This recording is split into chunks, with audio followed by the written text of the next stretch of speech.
I decided to end my relationship because I couldn't handle being with someone who was struggling financially. Everything fell apart during a work trip when my husband told me he wanted a divorce and was already planning to marry someone else. He also accused me of marrying him for his money and said I shouldn't claim any of our property. My husband had always treated me badly, but seeing him break down when I stood up for myself showed how much he was falling apart. I'm Karen, I'm 35, and I grew up with my mom after my dad passed away when I was young. Even though we didn't have much money, we were happy. As an adult, I've worked hard and still live simply. I married John, a wealthy man I met through a friend, because I was drawn to his kindness and the lifestyle he promised. After we got married, we had disagreements about money and gender roles. John wanted a traditional wife, but I cared more about my career and independence. Before we got married, he suggested I stay at home, but I insisted on working until we had children. He agreed, but balancing work and running the house was harder than I expected.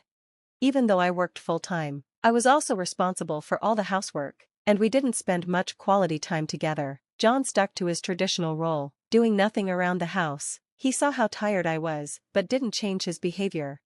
This imbalance made me question our marriage. I didn't speak up because I feared he would ask me to quit my job. Despite my frustration, I hoped things would improve once we had kids, but as time passed, it felt like that hope was unrealistic. I knew we needed to talk, so I brought it up. John, don't you think it's time we started thinking about having kids? Kids? You're already overwhelmed with work and chores, and now you want children? It's not just about that. I really want to be a parent. I'm over 30, and the time to have kids is running out. We don't need kids, and if we do, you'll expect me to help, right? I'm too busy to raise them. That's strange to say before we even have kids. I'm ready to do my part, but shouldn't you want to help? They're your children too. Raising kids is your job. My work provides for us. I won't help. Besides, you grew up poor, thinking more kids were better. We don't need them. End of story.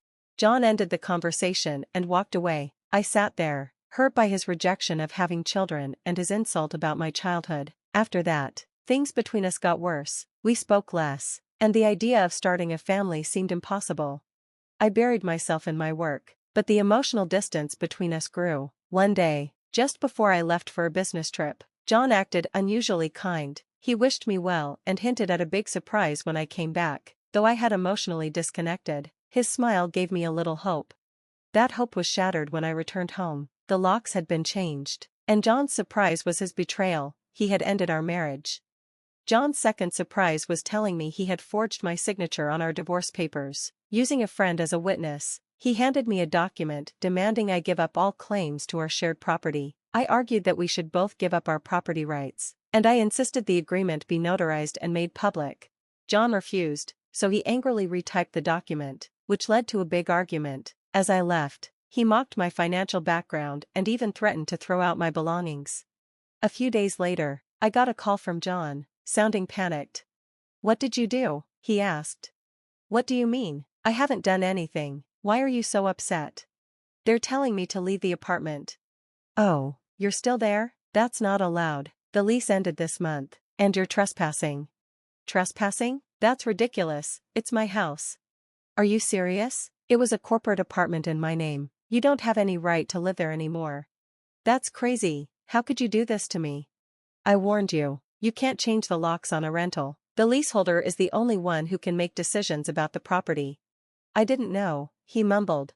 "Also, I ended the lease early. Since you changed the locks, you've tampered with the property, and that could be criminal damage."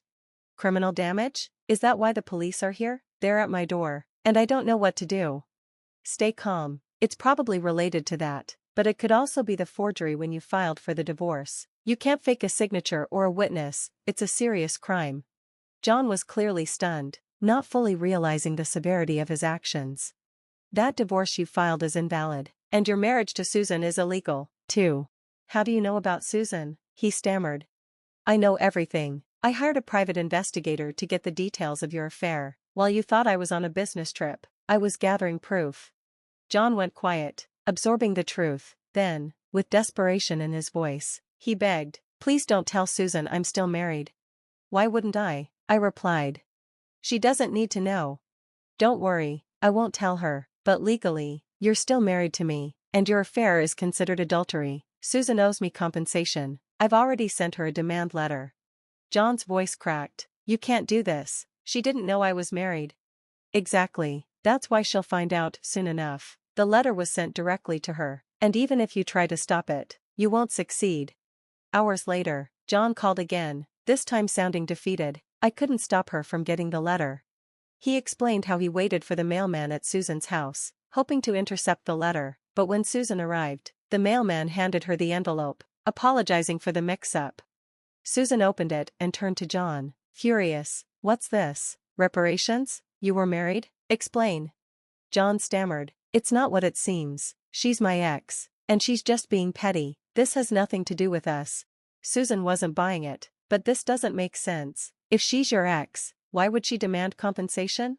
John's excuse quickly fell apart. The letter I sent included proof of his affair, our still valid marriage, and the fraudulent divorce. When Susan called me, I told her everything, how John had lied, how we were still married, and how he was planning his wedding to her while still legally tied to me. John hadn't filed his marriage registration yet. He planned to submit it on April Fool's Day for fun, but it was still pending. He probably hesitated because he wasn't sure about the status of our divorce. After everything came out, John fled Susan's house and contacted me again. I agreed to meet him at a cafe to settle some unfinished matters. When I arrived, he started, Karen, let's resolve this peacefully, withdraw the reparation claim, and we'll say we've been separated for years. We'll finalize the divorce now, and I'll tell Susan I was secretly divorced. She might forgive me. I shook my head. Do you think I'm desperate to stay married to you? Let me be clear, I was going to divorce you anyway, but because you cheated, you'll pay reparations. So this is just about money for you, isn't it? Typical of someone raised poor. You're heartless. Stop with the insults. Depending on what I decide, your whole plan could fall apart. If I don't finalize the divorce, you'll stay married to me, and your relationship with Susan will fall apart. John, frustrated, finally gave in. Fine, I'll pay the reparation. Just divorce me already. Sign this, I said, pushing the papers toward him. He hesitated. What about property division? What about it? We agreed to waive that. Reparations are enough. Let's make it official. Reluctantly, he agreed. Fine, at least you're being reasonable. We had the agreement notarized, then went to City Hall to officially file for divorce. As we parted ways, John made a comment. At least we didn't have to divide property. I smirked. You still don't get it, do you? I'm the one who benefits from that. What do you mean? He asked, confused.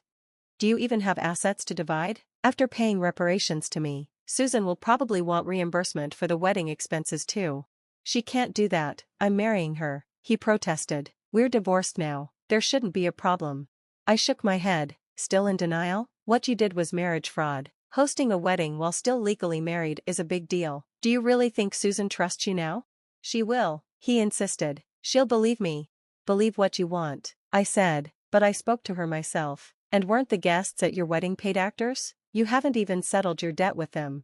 How do you know about that? What does it matter to you? I smiled. You should have thought things through. Even if we'd divided property, you would have been the one losing out. He froze. What are you talking about? You're the one with nothing. You barely make $115,000 a year. Even with a raise, it wouldn't be much. You keep underestimating me, I replied, amused. Yes, my salary is $115,000 per month. As the director of the American branch of an international company, my annual income is over $8 million. John's face turned pale. That can't be true.